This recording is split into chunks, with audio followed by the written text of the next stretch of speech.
and we left off mid Mark 14, so that's where we're going to pick it up right here at verse 43. Excuse me.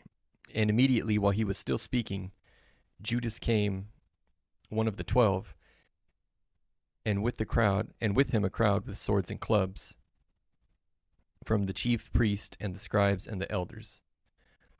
Now the betrayer had given them a sign, saying, "The one I will kiss is the man. Seize him and lead him away under guard."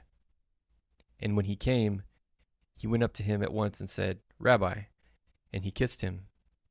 And they laid hands on him and seized him. But one of those who stood by drew his sword and struck the servant of the high priest and cut off his ear. And Jesus said to them, "Have you come out as against a robber with swords and clubs to capture me? Day after day I was with you in the temple teaching, and you did not seize me. But let the scriptures be fulfilled." And they all left him and fled. So I wonder, I have a question. If Matthew is based on the Gospel of Mark, why does Matthew contain the comment from Jesus instructing Peter not to attack, but Mark does not?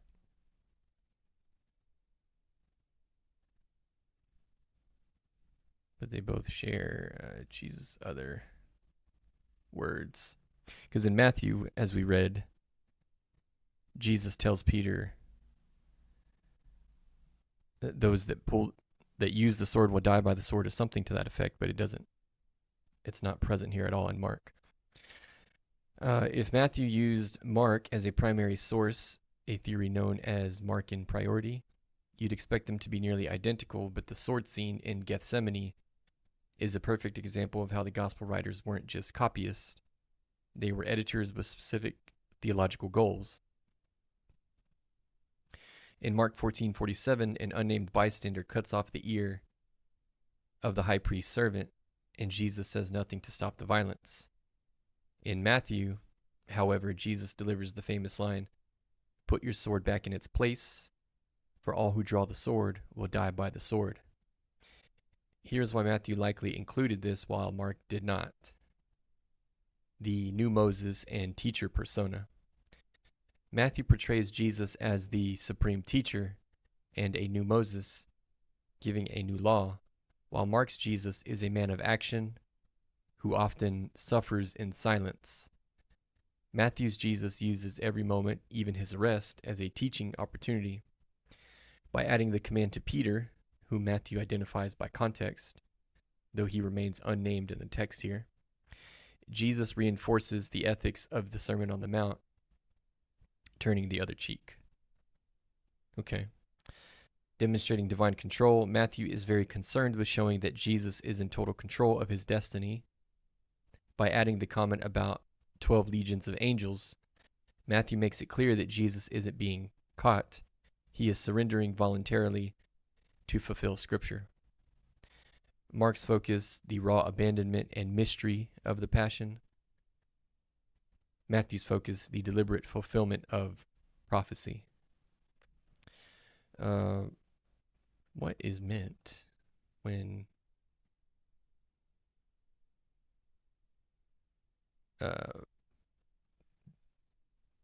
by the Passion?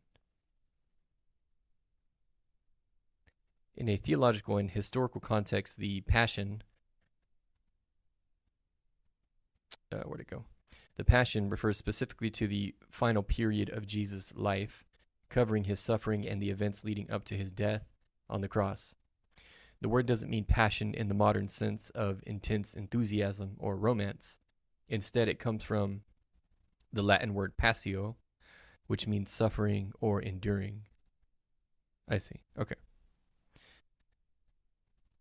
All right, so verse 51. Or no, sorry. Verse 50, and they all left him and fled. So all the disciples that were with him left him and fled like he said that they would.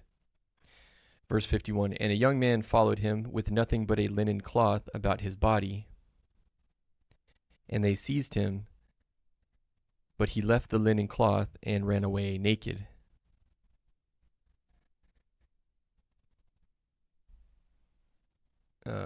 I've asked about this before, but I'm going to ask about it again because I'm curious. Explain the point of the mention of the man running away naked in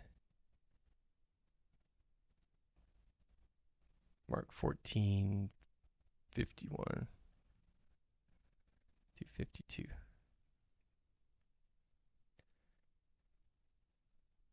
The account of the young man fleeing naked during Jesus' arrest is one of the most curious and debated details in the Gospel of Mark.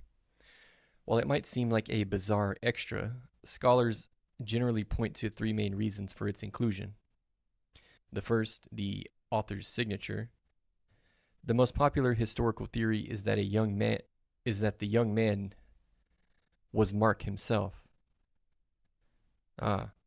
Since this detail appears only in the Gospel of Mark and nowhere else, many believe the author was including a subtle, humble signature in the narrative, much like a painter might include themselves in the background of a crowd scene, emphasizing total abandonment. Theologically, the scene serves to heighten the sense of isolation surrounding Jesus. Earlier in the chapter, the disciples promised to stay by his side. Verse 50 states, and they all left him and fled. The mention of the young man losing his clothes emphasizes the desperation and haste of those fleeing. He would rather run away in total shame and nakedness than stay with Jesus. It shows that the abandonment was complete. A literary link to the resurrection. Some scholars see a symbolic bookend here. In Mark 14:51, a young man wearing a linen cloth flees the scene of the arrest. In Mark 16:5, a young man wearing a white robe is found at the empty tomb. Okay. This creates a narrative arc. At the moment of Jesus' defeat and death, the young man, representing the disciples or humanity, flees in shame and nakedness. At the moment of the resurrection, the young man is restored and clothed in white, symbolizing the transformation from the shame of the garden to the glory of the tomb. All right, verse 53. And they led Jesus to the high priest, and all the chief priests and the elders and the scribes came together. And Peter had followed him at a distance, right into the courtyard of the high priest. And he was sitting with the guards and warming himself at the fire. Now the chief priest and the whole council were seeking testimony against Jesus to put him to death, but they found none. For many bore false witness against him, but their testimony did not agree. And some stood up and bore false witness against him, saying, We heard him say, I will destroy this temple that is made with hands, and in 3 days I will build another, not made with hands. Yet even about this their testimony did not agree. And the high priest stood up in the midst and asked Jesus, Have you no answer to make? What is it that these men testify against you? But he remained silent and made no answer. Again the high priest asked him, Are you the Christ, the Son of the Blessed? And Jesus said, I am, and you will see the Son of Man seated at the right hand of power and coming with the clouds of heaven. So I have another question. That's very different from what Matthew says too. In Matthew, Jesus says, you have said it. That's his answer to the high priest. And it's more of a passive answer saying, your words, not mine. But here he directly claims it. So I'm going to ask about that. Why in Mark 14:62 is Jesus' response for authoritative and direct in his claim, whereas the response in Matthew is more passive.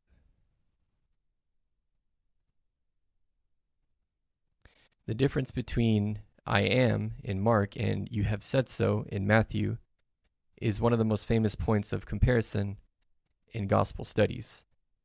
The variation isn't just a random shift in wording, it reflects the specific theological personality and audience of each author. Here's a breakdown of why these responses feel so different. Mark's lion-like immediacy. Mark is the shortest and most action-oriented gospel. His narrative style is blunt and urgent. That's true, it has seemed a lot shorter. Throughout the book, there is a recurring theme called the Messianic secret, where Jesus tells people not to reveal who he is. In Mark 14:62, that secret finally explodes by having Jesus say, I am. Mark provides theological peak. After chapters of silence, this is the grand reveal. A direct link to Exodus from the Old Testament. The Greek ego, I am, echoes the way God identified himself to Moses. Yeah, that's cool. Clarity for Gentiles. Mark was likely writing for a Roman Gentile audience who might not have understood subtle Jewish idioms, so he used the most direct claim possible. I see. That makes sense. Matthew's Jewish legalism. Matthew was writing primarily for a Jewish audience. In Matthew 26:64, Jesus responds with, Su ipas, you have said so, or the words are yours. While it sounds passive or evasive to modern ears, it carried a specific weight in a first century Jewish context. The agreement idiom. Scholars note that this phrase is essentially a way of saying, you've said it yourself, and it is true, but I'm not going to give you the satisfaction of a confession on your terms. Okay. It's a way of forcing the accuser to own their own words. Subverting the trial. By saying, you have said so, Jesus refuses to acknowledge the high priest's authority to judge him. He isn't being passive, he's being subversive. Okay. Fulfillment of prophecy. Matthew immediately follows this with the reference to the Son of Man sitting at the right hand of power, which is where the real authority in his response lies. Okay. Verse 63. And the high priest tore his garments and said, what further witnesses do we need? You have heard his blasphemy. What is your decision? And they all condemned him as deserving death. And some began to spit on him, and to cover his face, and to strike him, saying to him, prophesy. And the guards received him with blows.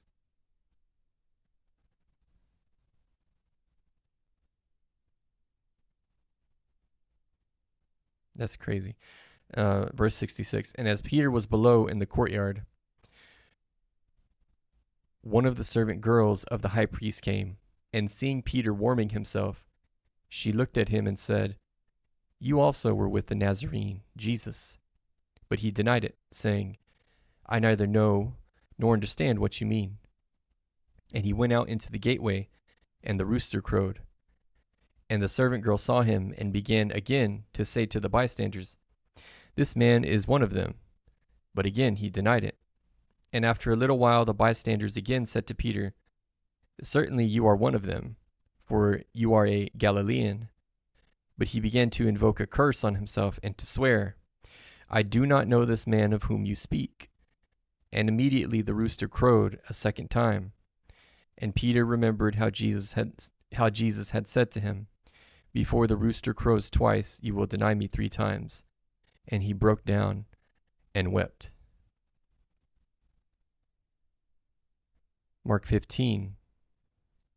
And as soon as it was morning, the chief priests held a consultation with the elders and scribes and the whole council. And they bound Jesus and led him away and delivered him over to Pilate. And Pilate asked him, are you the king of the Jews? And he answered him, you have said so." And the chief priest accused him of many things. And Pilate again asked him, "Have you no answer to make? See how many charges they bring against you." But Jesus made no further answer, so that Pilate was amazed. Now at the feast he used to release for them one prisoner for whom they asked. And among the rebels in prison, who had committed murder in the insurrection, there was a man called Barabbas. And the crowd came up and began to ask Pilate to do as he usually did for them. And he answered them, saying, "Do you want me to release for you the king of the Jews?" For he perceived that it was out of envy that the chief priest had delivered him up. But the chief priest stirred up the crowd to have him release for them Barabbas instead. And Pilate again said to them, "Then what shall I do with the man you call the king of the Jews?" And they cried out again, "Crucify him." And Pilate said to them, "Why? What evil has he done?" But they shouted all the more, "Crucify him." So Pilate, wishing to satisfy the crowd, released for them Barabbas, and having scourged Jesus, he delivered him to be crucified.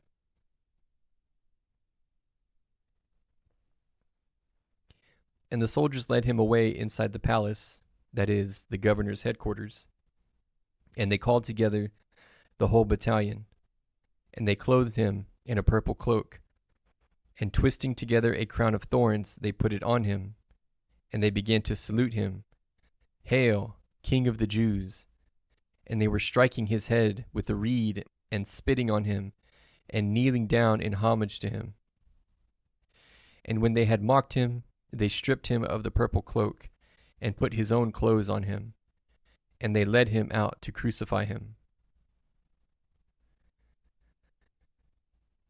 And they compelled the passerby, Simon of Cyrene, who was coming in from the country, the father of Alexander and Rufus, to carry his cross. And they brought him to the place called Golgotha, which means place of a skull. And they offered him wine mixed with myrrh, but he did not take it. And they crucified him and divided his garments among them, casting lots for them to decide what each should take. And it was the third hour when they crucified him, and the inscription of the charge against him read, "The King of the Jews." And with him they crucified two robbers, one on his right and one on his left. And those who passed by derided him, wagging their heads, saying, "Aha, you who would destroy the temple and rebuild it in 3 days, save yourself and come down from the cross." So also the chief priests with the scribes mocked him to one another, saying, "He saved others, he cannot save himself. Let the Christ, the King of Israel, come down now from the cross, that we may see and believe." Those who were crucified with him also reviled him. And when the 6th hour had come, there was darkness over the whole land until the 9th hour. And at the 9th hour Jesus cried with a loud voice, "Eloi, Eloi, lema sabachthani," which means, my God, why have you forsaken me?" And some of the bystanders hearing it said, "Behold, he is calling Elijah." And someone ran and filled a sponge with sour wine, put it on a reed, and gave it to him to drink, saying, "Wait, let us see whether Elijah will come to take him down." And Jesus uttered a loud cry and breathed his last. And the curtain of the temple was torn in two, from top to bottom. And when the centurion, who stood facing him, saw that in this way he breathed his last, he said, "Truly this man was the Son of God." There were also women looking on from a distance, among whom were Mary Magdalene, and Mary the mother of James the younger, and of Joses and Salome.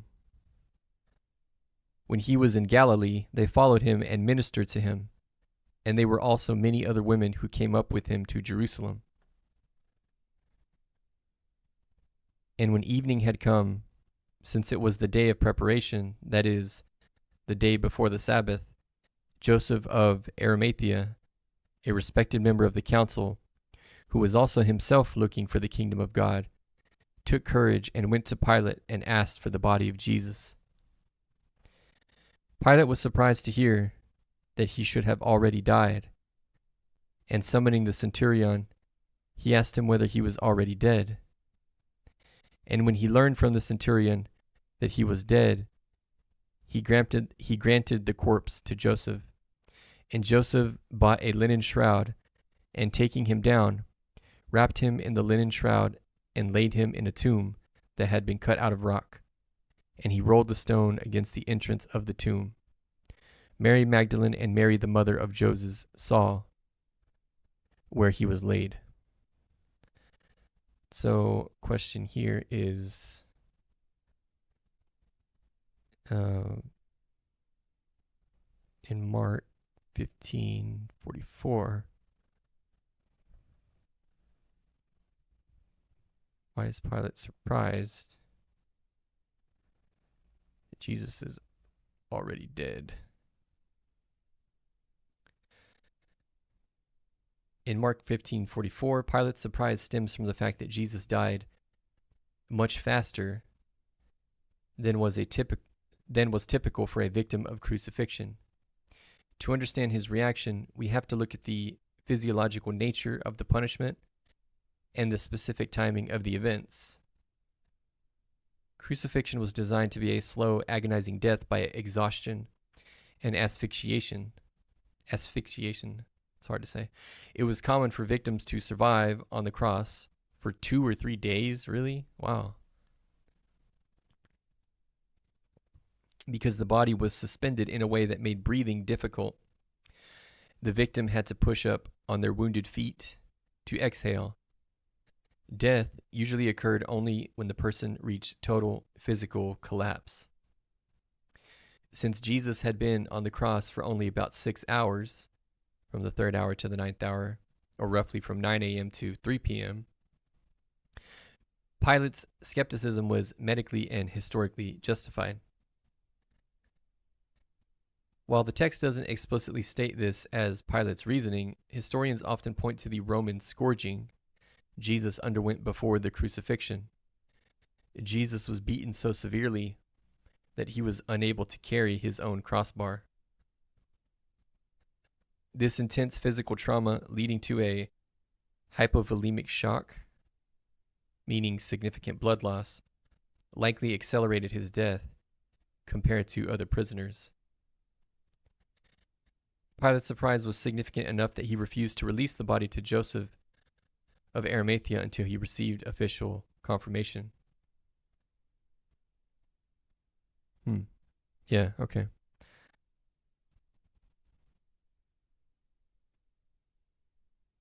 All right, Mark 16.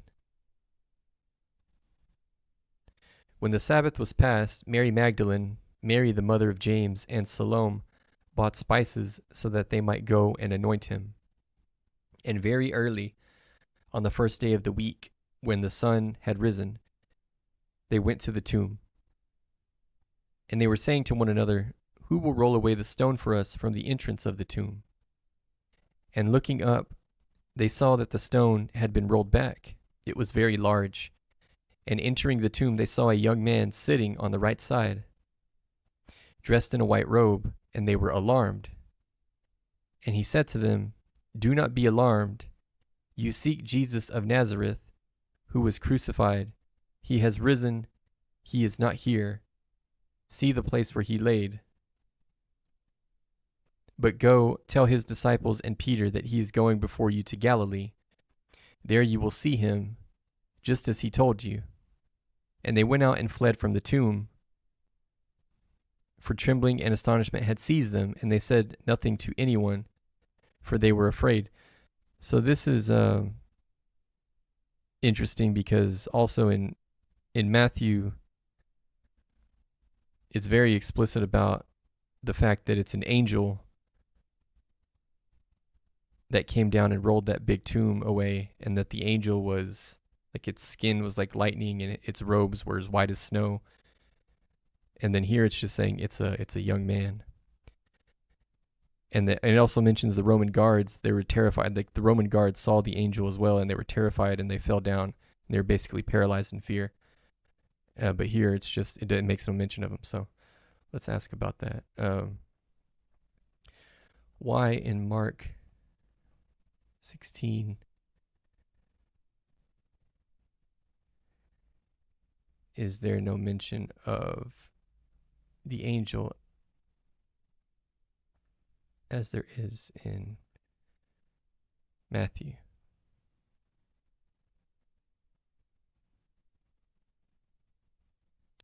It's a common misconception that Mark 16 excludes the figure found in Matthew's account.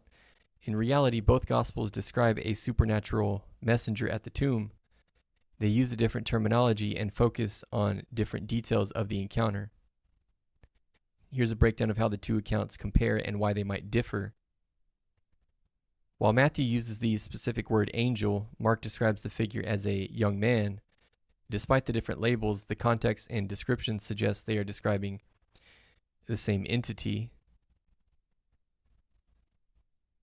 Yeah, it's just very different. Like, yeah, here in Matthew, appearance like lightning, clothing white as snow, wearing a white robe.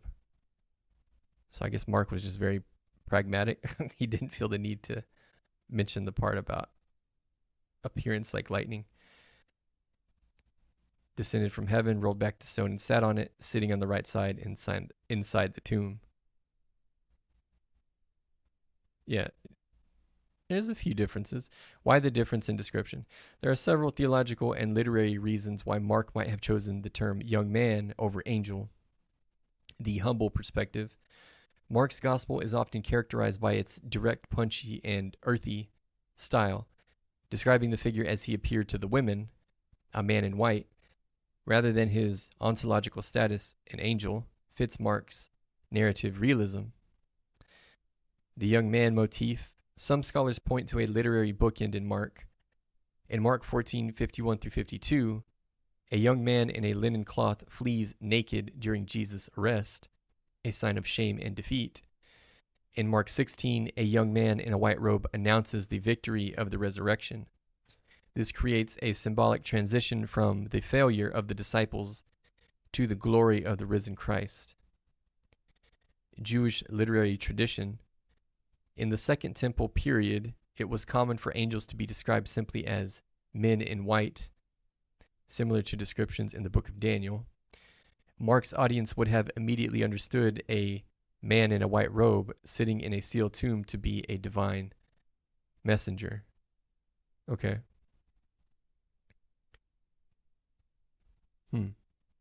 The variation isn't an omission of the supernatural, but rather a different stylistic choice in how that supernatural presence is reported. Okay. All right, verse 6. And he said to them, "Do not be alarmed. You seek Jesus of Nazareth, who was crucified. He has risen. He is not here. See the place where they laid him. But go tell his disciples." Pardon me.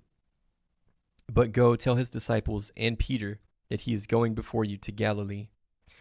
There you will see him, just as he told you." And they went out and fled from the tomb.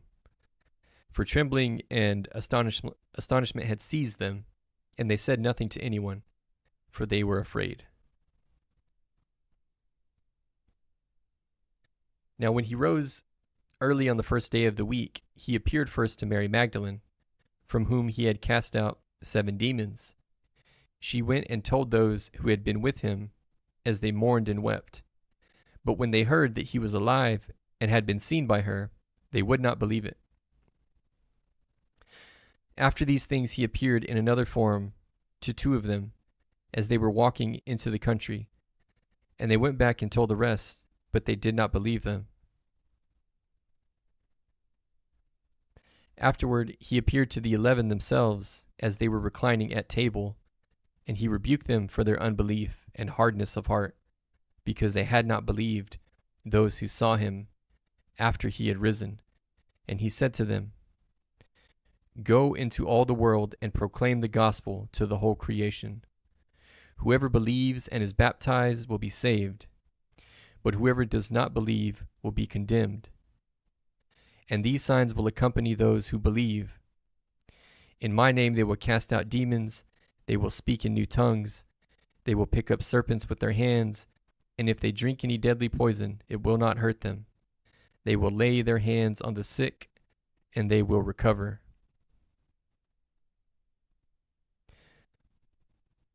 So then the Lord Jesus, after he had spoken to them, was taken up into heaven and sat down at the right hand of God.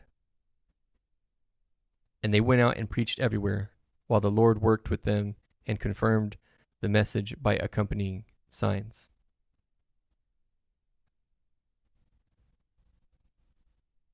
All right, perfect timing there. That's the end of Mark. And that's our 30-minute mark.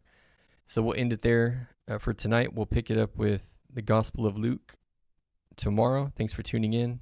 God bless and good night.